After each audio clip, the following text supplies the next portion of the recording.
So, dad niya yung magdadrive ng Spexy.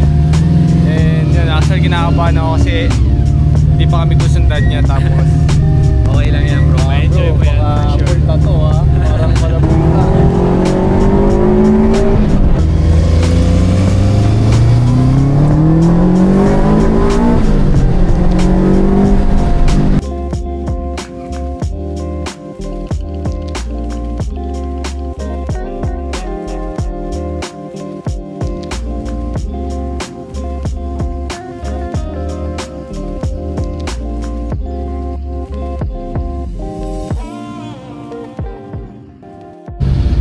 Good morning guys, it's 5:30 in the morning and magraran tayo papuntang Batangas with this Spexy, this rare STI 1 of 1,000 ever made.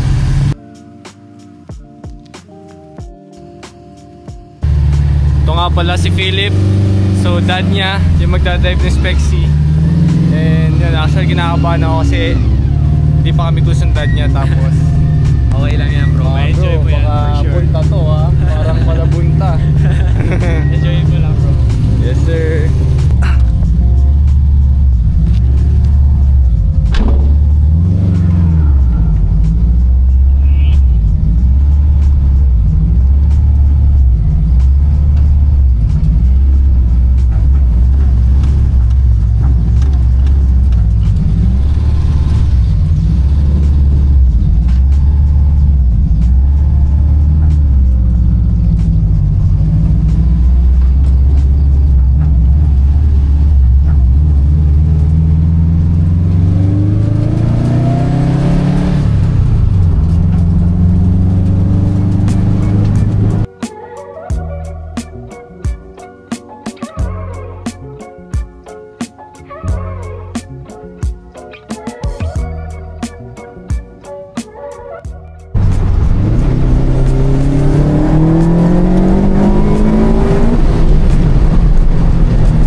Tono po, sino nagtono nito?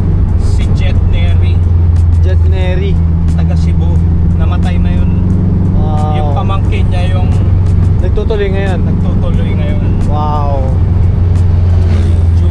Julian Neri. Oo. So ibig sabihin po talaga may story tong kotseng to. Hindi lang siya Ako ayoko. every part of it has a story. Ayoko galawin yung tune ni Jet as much as possible. Parang respect and tribute na rin po sa kanya, no? Ano kita mo naman sarap tumakbo. Totoo po. Hindi ako mimik guys kasi gusto ko ma-enjoy niyo yung nangyayari ngayon, di ba? And in-enjoy lang din namin ni Tito Astig.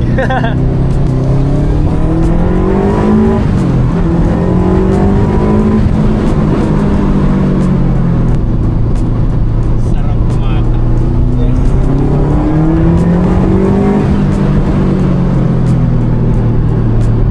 Around mga 400 HP po ba to? Oo. Yan Yun yung aking bat dyno guys, pero yun, tama. 420.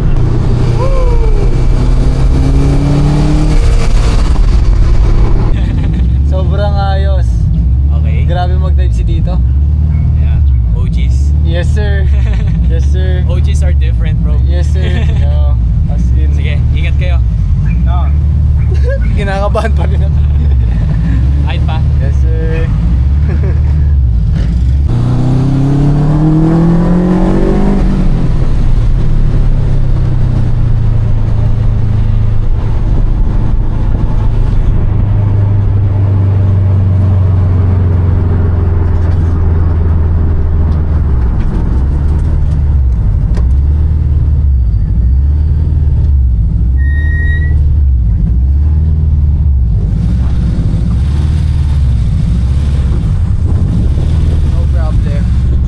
It's a rally car guys, it's a rally car. No problem. Oo nga no, even yung kung suspension nyo din sa dirt, no problem. Naka KW Club Sport guys. Itong fitment ng Miata, ang ganda ng bagsak niya.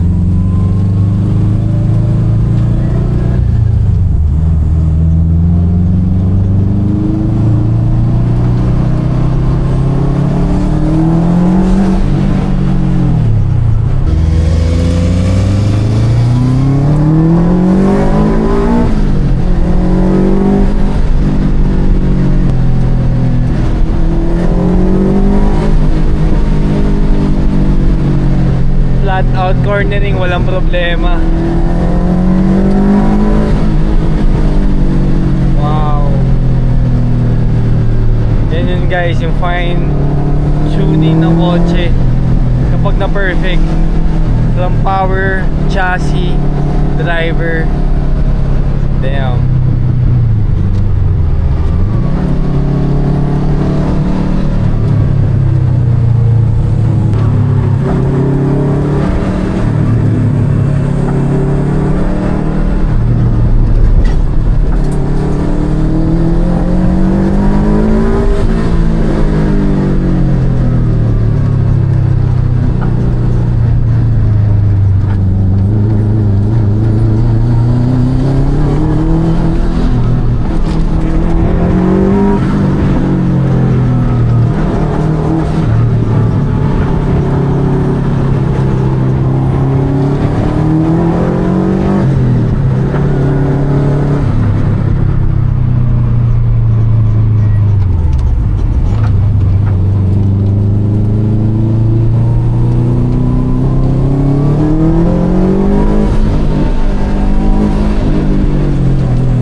Ganito yung mga magpupush sa'yo gawin yung mga bagay na usually di mo naman ginagawa, pero it's fun. That's why.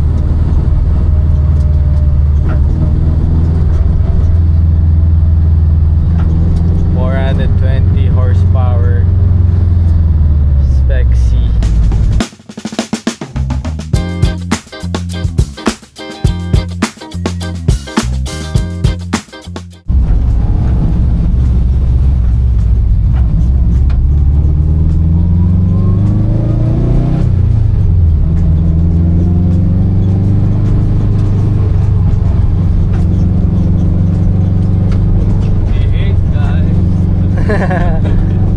lang daw, 40. Marami reklamador dito.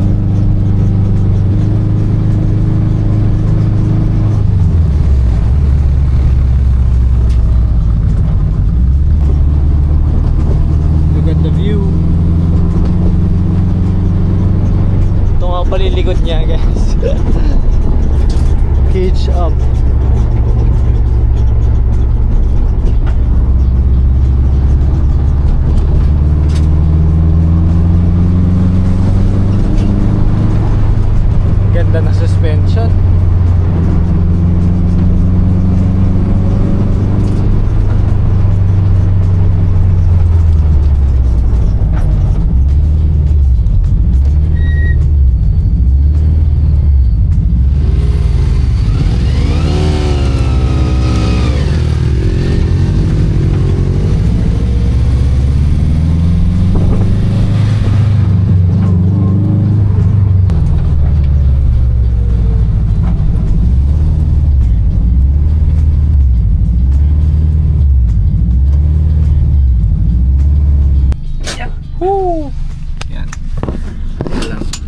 problema to guys, para tayo alis. Bakit? Ganito yung technique. Right leg first. Right leg first, okay. Right leg. Okay, pull yourself out. Pull yourself out. Okay, ayun guys. Okay. Yun yung proper way leaving a race car. Ayun o, climbing out. Grabe, hindi ko na-expect na ganun mag-drive si Tito guys. Pero it's nice na Itong araw na to sinimulan natin yung araw na to like this, with this kind of view, with this kind of people guys. So, angas niyan kanina men. Masakit lang sa katawan. Masakit lang sa katawan talaga. I can only imagine. Sheesh. Pero ano siya eh, gangster talaga siya pag nakikita mo sa daan men. And the way you ride it, sitting position mo, lahat. Bro, can you tell me about this bike? Well, first of all, it's not my bike. It's Josiah's bike. He's the builder. He built this custom Kawasaki Vulcan board up to 1,500cc from an original 1100. It has a full titanium custom exhaust, as you can see over here on the right side. Also, for the keen-eyed of you, walang rear suspension. So this is called the hardtail. Ito lang ang suspension mo for your butt. But the rest, yeah, sasalalim mo sa tires being thick. So you can see these are the Fat Boy tires from the Harley Davidson. But yeah, kung merong hard-mounted bushings para sa mga Civic, Ito yun. hard-mounted. Ito yun. Hard-mounted ka, hard-mounted yung makina, lahat hard-mounted. Between your legs, meron kang 1,500. 1,500cc. Damn. right now. Ditune pa. Yep. Ito VFR. Yan, all original yan. Single arm din.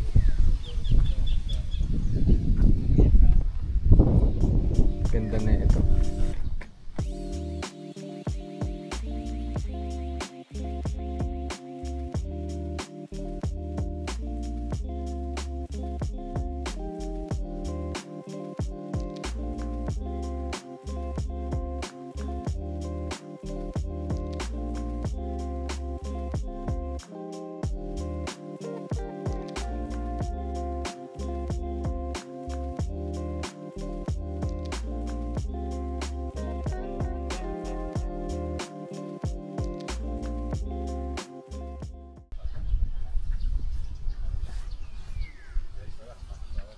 Pristine.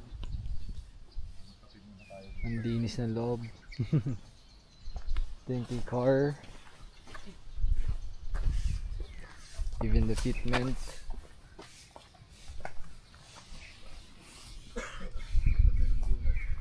So yung sasabi ni A, ito yung The Peak Punta Fuego. Ito yung pinakamataas sa spot dito sa Punta Fuego. And sobrang peaceful, tahimik, good vibes. Ito yung STI.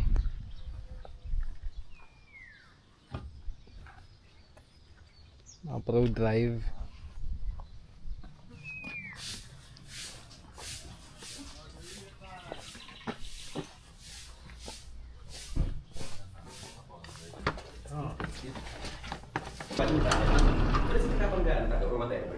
First time plus here. Nakaspray na kasi ako sa dito.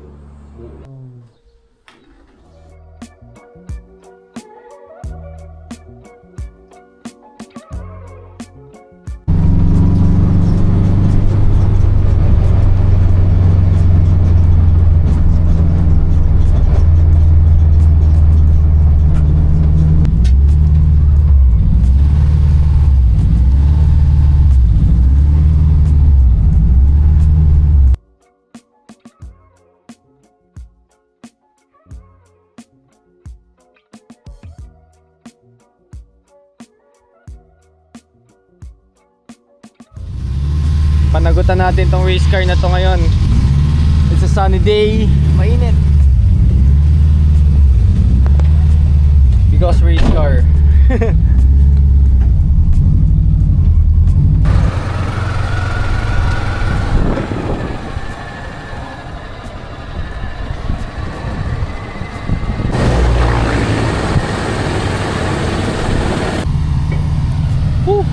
nakapagpahinga na kami.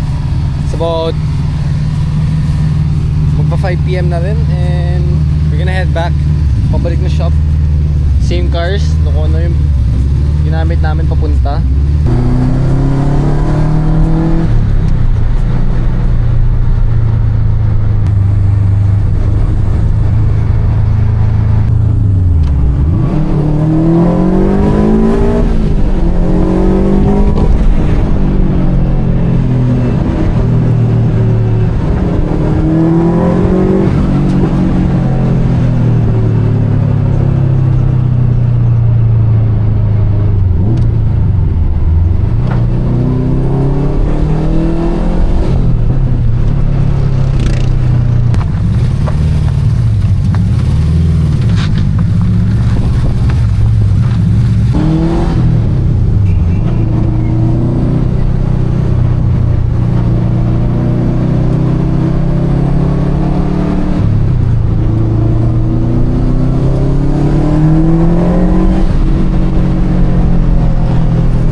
Spexy po ba, mas lightweight din yung body? Oo.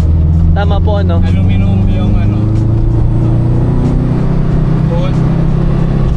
Roof. Ah. Manipis yung glass. Manipis yung glass. Manipis yung glass. Yan yung kaibahan na Spexy. Hindi ko alam kung yung doors aluminum din. Basta malambot. Mukha naman po, sobrang gaan eh. Parang sa Evo lang. Mabigat pa rin kasi 4-wheel drive, di ba? Oh, 4-wheel.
another day, and today ang agenda natin, lilinisin natin yung mga kotse kasi ginamit natin kahapon. And this car specifically, 5 years na siyang nakatenga, 5 years of dirt na yun nandito, kaya naisipan namin i-underwash muna and maintain, and tingnan namin kung ano mga gagawa namin sa under chassis niya para maayos kasi look, sobrang rusty na nung iba.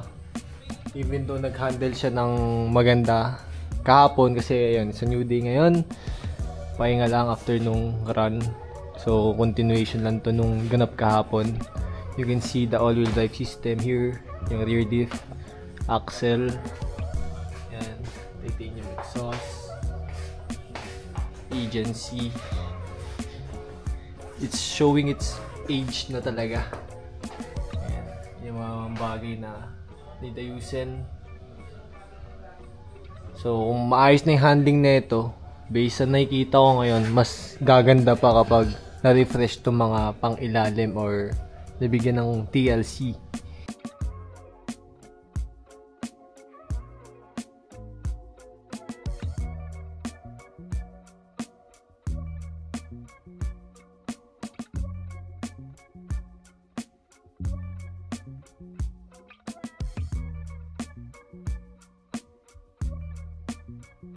Overalls ko. Dapat matik yan. 5 years of dirt and grime, no bro? Mismo. Yan, ayun no. Gawin mo ng montage shot. Yan.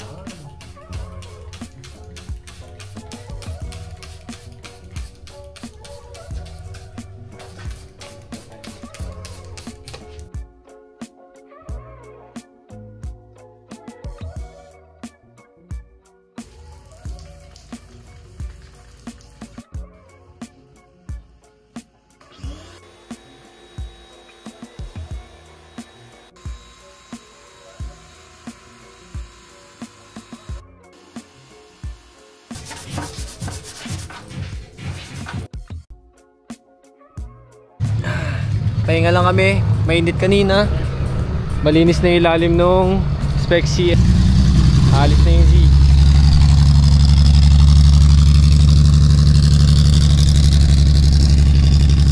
A good friend owned that and more of his collections.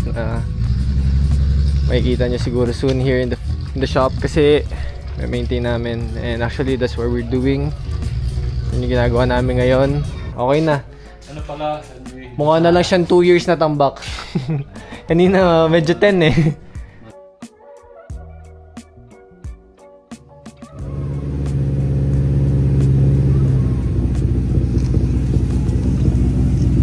Sheesh!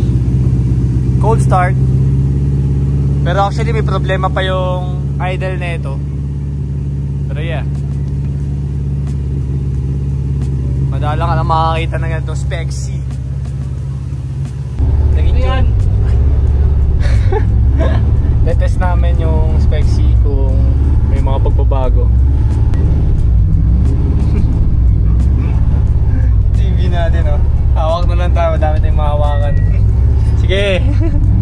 Alright.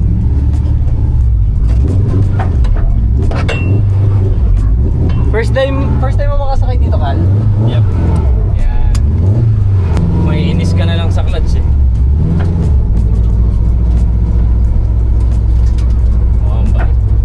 Sakit na suspension.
WI ba to? Oo. Di ba WRX ba yun o STI? Yung sa akin? STI.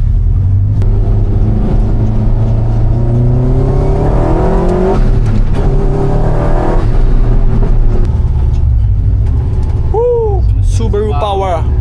Super hot. So the next, the detail, which is engine bay detail, and then